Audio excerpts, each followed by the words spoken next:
जबाब देणार आहे.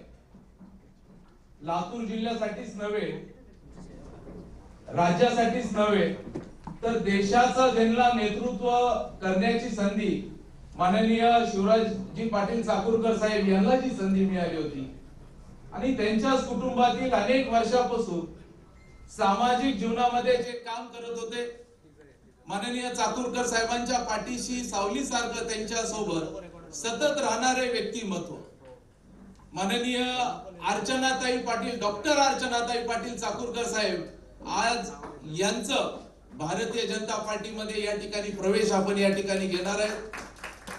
मला त्याचसोबत शैलेश इथं खरं तर आपल्या सर्वांच्या सोबत त्यांनी इथं ह्या कार्यक्रमात उपस्थित आहेत, ज्यांचा आशीर्वाद इथं आम्हा सर्वांना मी खरं तर विनंती करतो शैलेशजी, माननीय शैलेशजी पाटील चाकूरकर साहेब त्यांच्या सोबत त्यांचं पूर्ण कुटुंब. मी तर हा कार्यक्रम लातूरलाच आम्ही करणार आहे भाऊ, परत त्याच्यासाठी आपल्याला वेळ द्यावाच लागणार आहे. मोठ्या प्रमाणात मध्ये आम्ही हा कार्यक्रम करणार आहे. त्यांचं पूर्ण परिवार साहेबांच्या त्यांच्या नाती आहेत, ज्या खऱ्या अर्थाने एक सामाजिक क्षेत्रामध्ये दोन्ही काम करतात, हे सर्वजण प्रवेश करणार आहेत. त्याच सोबत आजपर्यंत उदगीर विधानसभा ज्यांनी त्या ठिकाणी म्हणजे एक रेकॉर्ड आहे, 6 वेळा नगराध्यक्ष म्हणून ज्यांनी काम केलं, 7 वेळा नगराध्यक्ष म्हणून ज्यांनी काम केलं, आपल्याकडे राजेश्वरजी निटुरे साहेब, एक खरी ताकद आणि एक मोठ्या प्रमाणामध्ये त्या भागातलं एक वर्चस्व असणारं व्यक्तिमत्व आज ते आपल्या सोबत प्रवेश करत आहेत.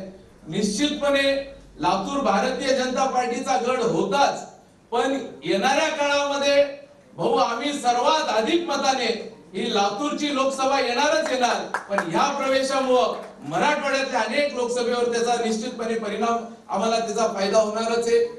ह्या प्रवेशाचं मी थोडक्यात सांगतो भाऊ की अनेक जण कालपासून ज्यावेळेस चर्चा चालू झाली की चाकूरकर साहेबांच्या सुनेशा आज भारतीय जनता पार्टीमध्ये प्रवेश करणार आहे, असं सांगण्यात येते की चाकूरकर साहेबांना काँग्रेस पक्षाने खूप काही दिलं, मग ह्या का बरं प्रवेश करत आहेत, कुठंतरी जाणीवपूर्वक त्या प्रवेशावर प्रश्नचिन्ह कसं थांबवता येईल असं सांगण्याचं काम करत आहेत.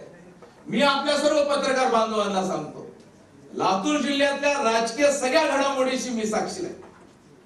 चाकूरकर साहेबांच्या विरोधामध्ये आमच्या आई उभा टाकल्या होत्या, रुपाताई पाटील निलंगेकर, त्या त्यांच्या समोरच्या प्रतिस्पर्धी होत्या.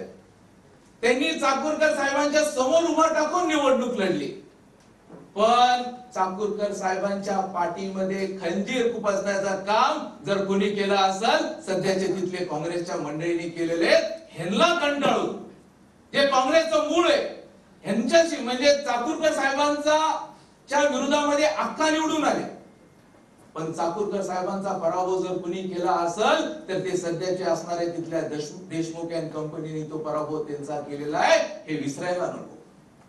आज इथं आमचे माननीय बसवराज पाटील साहेब आहेत, साहेबांचा आज म्हणत आहेत की एकीकडे एक समाजाचं त्यांनी प्रतीक दाखवत आहेत, बसवराज पाटील साहेबांच्या विरोधात अभिमन्यू पवार त्या ठिकाणी उभा टाकले.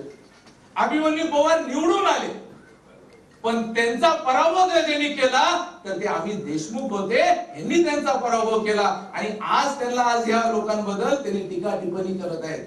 ह्या लोकांचं एक नेतृत्व जर आपण पाहिलं ते निश्चितपणे मराठवाड्यातच नाही देशामध्ये चाकूरकर साहेबांचं एक मोठं कुटुंब एक वलय आहे. या आमच्या 3-4 जिल्ह्यामध्ये या दोन्ही कुटुंबांनी अनेक वर्ष त्या ठिकाणी सेवा देण्याचं काम केलेलं आहे.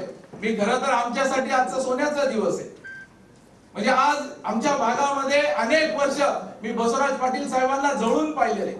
आम्ही लहान माझे ते मामा हो, म्हणजे ह्या कुटुंबाला जवळून पाहिलेले. सर्वसामान्य लोकांमध्ये फक्त समाजामध्येच नाही तर सर्वांना घेऊन चालणारे हे कुटुंब आहे.